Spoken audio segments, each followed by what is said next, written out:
There are rifles and there are rifles. Just as a marksman is capable of more than the average soldier, so is he likely to want a rifle that is more than the average Springfield. Lieutenant Colonel William Ripley of the 1st United States Sharpshooters later wrote about the formation and arming of his Vermont Rifleman unit. Occasionally, a musket would be found that was accurate in its shooting qualities, and occasionally such a gun would fall into the hands of a man competent to appreciate and utilize its best features. It was speedily found that such a gun, in the hands of such a man, was capable of results not possible to be obtained from a less accurate weapon in the hands of a less skillful man. To remedy this state of affairs, and to make certain that the best weapons procurable should be placed in the hands of the men best fitted to use them effectively, it was decided by the War Department early in the summer of 1861 that a regiment should be organized to be called the 1st Regiment of the United States Sharpshooters, and to consist of the best and most expert rifle shots in the northern states. The detail of the recruiting and organization of this regiment was entrusted to Hiram Berdan, then a resident of the city of New York, himself an enthusiastic lover of rifle shooting and an expert marksman. A detail of the best men was made and a display of skill took place which perhaps was never before equaled. President Lincoln himself took part in the firing. Then President using a rifle belonging to Corporal H.J. Peck of the Vermont Company. Ripley noted that originally the men were going to provide their own rifles, fine guns designed for precise shooting on the target grounds. But it was then decided that these guns were not suited to the rigors of combat. Despite opposition from the ordnance chief, Hiram Berdan's sharpshooters finally received their Sharps rifles while on the Peninsular Campaign in Virginia in May 1862. 2,052 caliber breech-loading model 1859 Sharps rifles were produced for Berdan's men, and they loved them.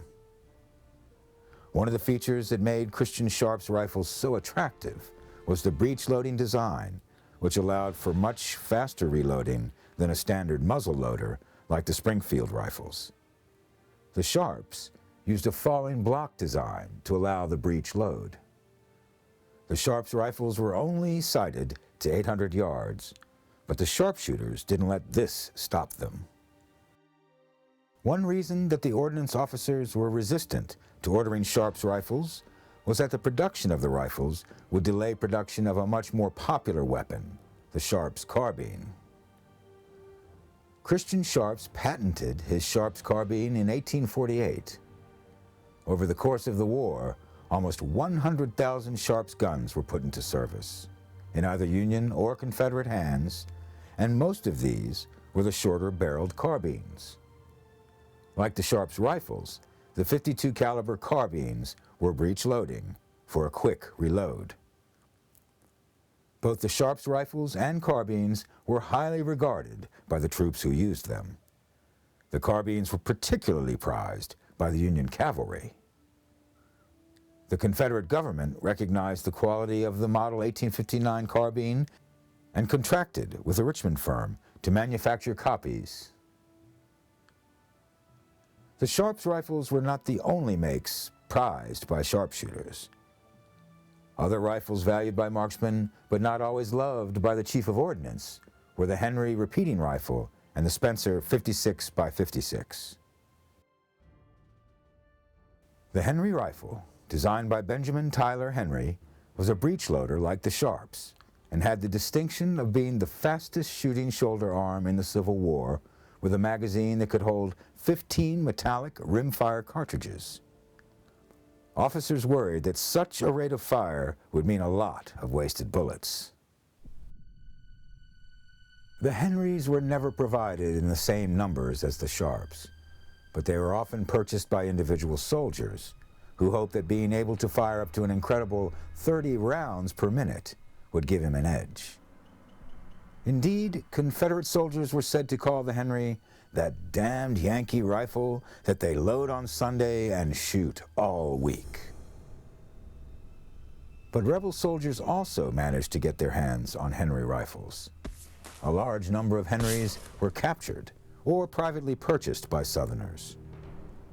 The Confederate government placed no orders for these repeating rifles, but the guns were available on the open market, and many were bought by or for Confederate soldiers.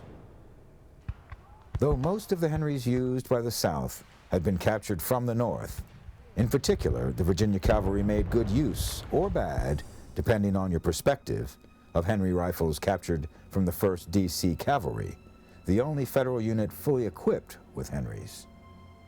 The Henry rifle would have a second life after the war, evolving into the famous 1866 Winchester. Guys like Christian Sharps were very innovative in their breech-loading rifle designs, but they were still hampered by the fact that they were using black powder cartridges. They weren't evolved to the self-contained metallic cartridge yet. With the Spencer, you still had a paper cartridge, almost a flash paper style casing for the bullet that held the powder. You put it in the breech, drew up the falling block on the Sharps. You still had to put a percussion cap on the end of the gun.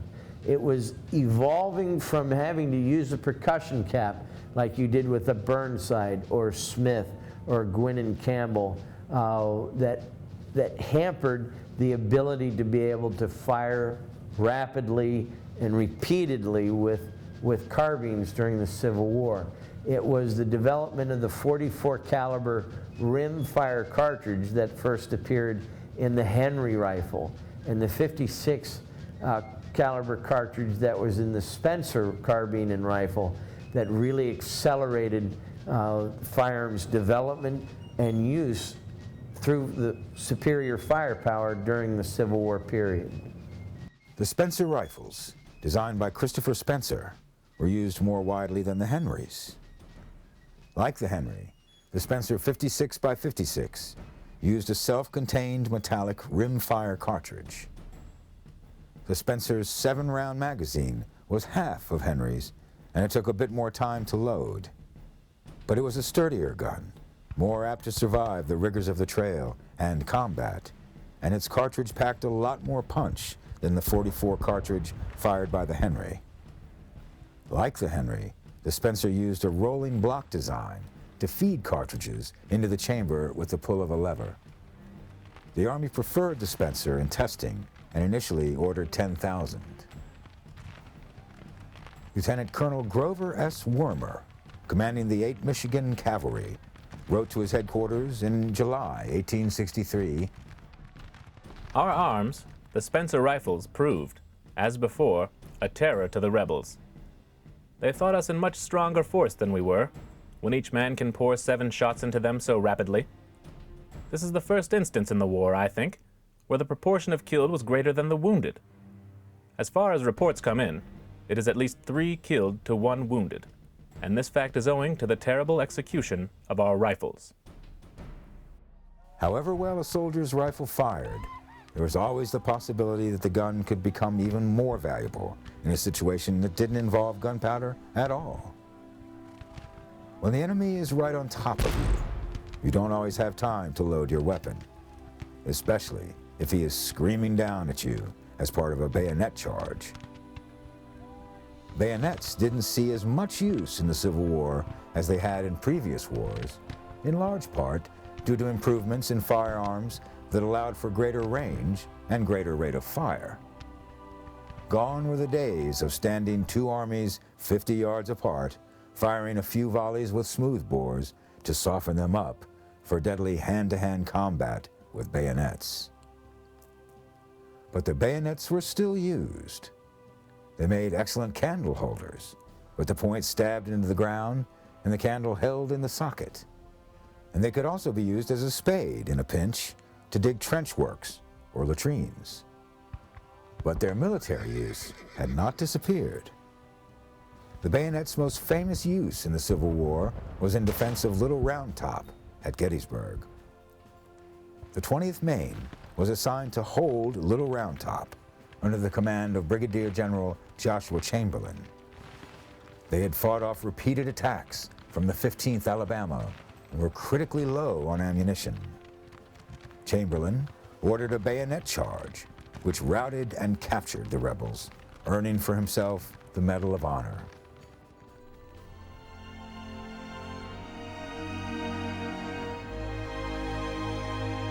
Thanks for watching. If you'd like to help us produce more compelling historical content like this, please like, comment below, and share this video with fellow history buffs.